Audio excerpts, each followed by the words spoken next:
इस वक्त बातचीत करने के लिए हमारे साथ मौजूद है भारतीय जनता पार्टी के वरिष्ठ नेता और राज्यसभा सांसद कल्पना सैनी जी। सबसे पहले शुरुआत तो आपसे मैम इस बात को लेकर गृह मंत्री अमित शाह ने लोकसभा में ऑपरेशन सिंदूर को लेकर विपक्ष के तमाम सवालों का जवाब दिया, लेकिन देखा जाए तो विपक्ष लगातार बीच-बीच में टोका-टाकी कर रहा था। कैसे देखती है इसे? विपक्ष की रुचि नहीं है। मतलब ये बात सिर्फ अफ़सोस ही नहीं देती, दर्द भी देती है। देश एक ऐसे आहत करने वाले क्षण को देखता है। पहलगाम में हमारे साथ इतना बड़ा अन्याय हो जाता है कि पूरा देश मतलब उस दर्द से आज तक कसक रहा है। उसे देखकर हमारे आदरणीय प्रधानमंत्री नरेंद्र मोदी नहीं देख पाए उसको और उन्होंने दृढ़ शब्दों में ये बात कही कि इसका बदला लिया जाएगा। कहने को तो विपक्ष भी साथ खड़ा था, पर पूरा देश साथ खड़ा था। सेना पूरी तरह से उसका बदला लेने को तैयार थी और वो ऑपरेशन सिंदूर में लिया भी। वो तो सबके गर्व का विषय था, राष्ट्र का मसला था। हम बाद में हैं, राष्ट्र पहले है। पर क्या विपक्ष को कुर्सी के अलावा कुछ दिख रहा है? हमारे आदरणीय गृह मंत्री अमित शाह जी ने हर घटना को आज भी बताया। पहले भी विपक्ष को भी साथ लिया गया, पर विपक्ष के लिए जैसे ये एक सामान्य घटना हो। अफसोस है इस बात का। क्योंकि देखा जाए तो विपक्ष लगातार ये सवाल पूछ रहा था कि पहलगाम में जिन्होंने आतंकी वारदात को अंजाम दिया वो कहाँ हैं, उनके साथ क्या हुआ। गृह मंत्री ने बताया संसद में कि किस तरीके से ऑपरेशन महादेव चलाया गया और उसके तहत 3 आतंकवादी मारे गए जो पहलगाम आतंकी वारदात में शामिल थे। लेकिन विपक्ष जो है सुनने को तैयार नहीं। विपक्ष तो किसी भी बात को सुनने को तैयार नहीं है। आप मुझे बताइए, बराबर आदरणीय प्रधानमंत्री नरेंद्र मोदी जी कह रहे हैं, हमारी सेना कह रही है, हमारे विदेश मंत्री रक्षा मंत्री जी कह रहे हैं, गृह मंत्री जी कह रहे हैं, ऑपरेशन सिंदूर समाप्त नहीं हुआ है। पर कहां सुनने को तैयार है? ऑपरेशन महादेव क्या क्षण भर में हो गया? आज आदरणीय गृह मंत्री जी ने जिस तरह से ब्यौरेवार बताया, उसे सुन करके, कल हुई इस घटना को जान करके क्या पक्ष विपक्ष सब में जश्न नहीं हो जाना चाहिए था? जिस चीज को लेकर हम सरकार को बार बार घेर रहे हैं, आरोपित कर रहे हैं, वो घटना घटी है और ऐसे अचानक में नहीं घटी है। निरंतर उसका प्रयास किया जा रहा था। आज पूरे देश को तो समझ आ गया है कि बार बार ये बात क्यों कह रहे थे ऑपरेशन सिंदूर समाप्त नहीं हुआ, पर विपक्ष को आज भी नहीं समझ आ रहा है। जिस तरह के बेतुके सवाल वो संसद में उठा रहे हैं, गृह मंत्री जी को सुनने में उनकी रुचि नहीं है। संसद से पहले वो विशेष सत्र की मांग निरंतर करते रहे और जब सत्र शुरू हुआ तो वो बात करने को तैयार नहीं।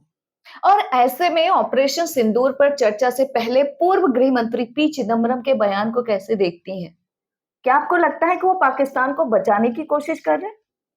बिल्कुल लगता है। मतलब आप केवल कुर्सी देख रहे हैं, उसके लिए आप भूल जाते हैं कि आपके ऊपर भी पूर्व गृह मंत्री के नाते इस राष्ट्र की जिम्मेदारी है। आपको सबूत मांगना है तो सरकार से आप लिखित में मांग लीजिए। पूर्व गृह मंत्री हैं आप, विपक्ष हैं आप, राष्ट्रहित को नहीं सोचेंगे। जब पहले भी विपक्ष के द्वारा रखे गए सवालों को अपने पक्ष में पाकिस्तान विश्व मंच पर रख चुका है, तो क्या ये बात हमारे आदरणीय, मैं आदरणीय कहूंगी क्योंकि पूर्व गृह मंत्री हैं, क्या राष्ट्र के प्रति कोई जवाबदेही नहीं है? क्या उन्हें इस तरह की बात करनी चाहिए?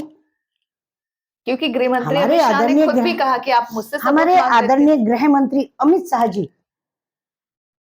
अगर इस पर विरोध व्यक्त कर रहे हैं तो गलत क्या कर रहे हैं? इस पर तो अगर आप आम जन के बात भी पूछने जाएं तो प्रत्येक व्यक्ति बोलेगा कि पी चिदम्बरम जी को ऐसा नहीं करना चाहिए। क्या आपको लगता है कि विपक्ष की नीयत में खोट है? वो कहते तो हैं चर्चा करिए, लेकिन जब चर्चा का मौका आता है तो हंगामा करते हैं। हाँ, तो संसद कहाँ चलेगी? राज्यसभा तो अभी तक भी नहीं चली। जब कल बता दिया गया 12 बजे राजनाथ जी ऑपरेशन सिंदूर के लिए जो है बात करेंगे, ऑपरेशन सिंदूर के लिए घंटे तय हो गए। ऐसे में भी वो बातें नहीं करना चाह रहे हैं। वो उन मुद्दों को चाहते ही नहीं है कि जनता के बीच जाए और जनता सच को जाने। जबकि इस देश की जनता एक जागरूक जनता है और वो सारी बातें समझ रही है। ऐसा नहीं है कि ये सब करके ये जो सोच रहे हैं ऐसा नहीं हो रहा है, जनता देख रही है। नकाब इन्हीं के चेहरे से उतर रहा है। कभी ये इस बात पर सवाल उठाते हैं कि विश्व भर में विपक्ष के नेता उनको क्यों भेजा?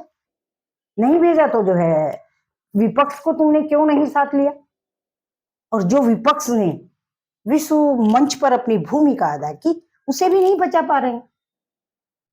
क्योंकि अपोजिशन लीडर्स भी गए थे विदेश में बताने अपोजिशन के लिए। लीडर्स गए थे और उन्होंने अपने राष्ट्र हित में जो संदेश दिया है वो वास्तव में एक राष्ट्रभक्त को देना भी चाहिए था।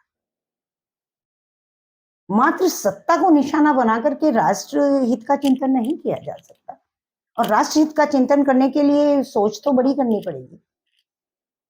विपक्ष उसे नहीं कर रहा है। बिल्कुल। संसद में चाह नहीं रहे हैं वो। सच तो उन्हें पता है, वो जानना नहीं चाहते। और अगर जानना चाहते तो ऑपरेशन सिंदूर के ऊपर 16-16 घंटे का वक्त तय हो जाने के बाद इस तरह का व्यवहार न होता। क्योंकि देखा जाए तो एक अंतिम सवाल है, राज्यसभा भी चल नहीं पाया। राज्यसभा में भी चर्चा ऑपरेशन सिंदूर पर होना है, लेकिन विपक्ष एसआईआर को लेकर हंगामा कर रहा है। तो इसी से लगा लीजिए आप आइडिया।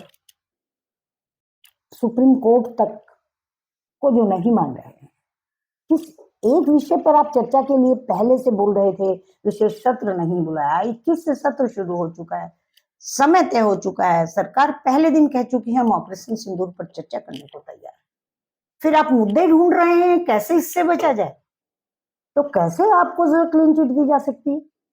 कैसे जनता आपको माफ कर देगी?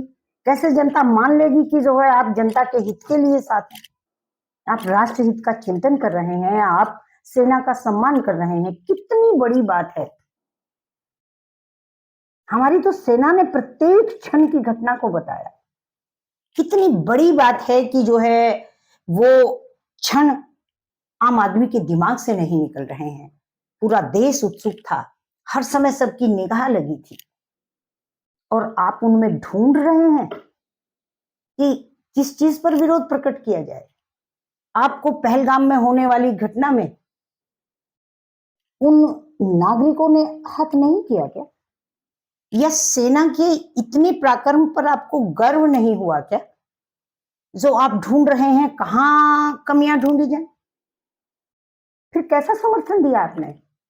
किसकी बात कर रहे हैं आपके? जो हम तो साथ खड़े थे, जो आप ही के बीच के लोग पूरे विश्व भर में गए, उन्हें दीजिए ना संसद में बोलने का अवसर, उन्हें बताने दीजिए अपनी बात। धन्यवाद हमसे बातचीत करने के लिए। हालांकि देखना काफी महत्वपूर्ण होगा कि आखिरकार इस मसले को लेकर हंगामा कब थमेगा। दिल्ली से इंडिया पोस्ट न्यूज के लिए ममता चतुर्वेदी।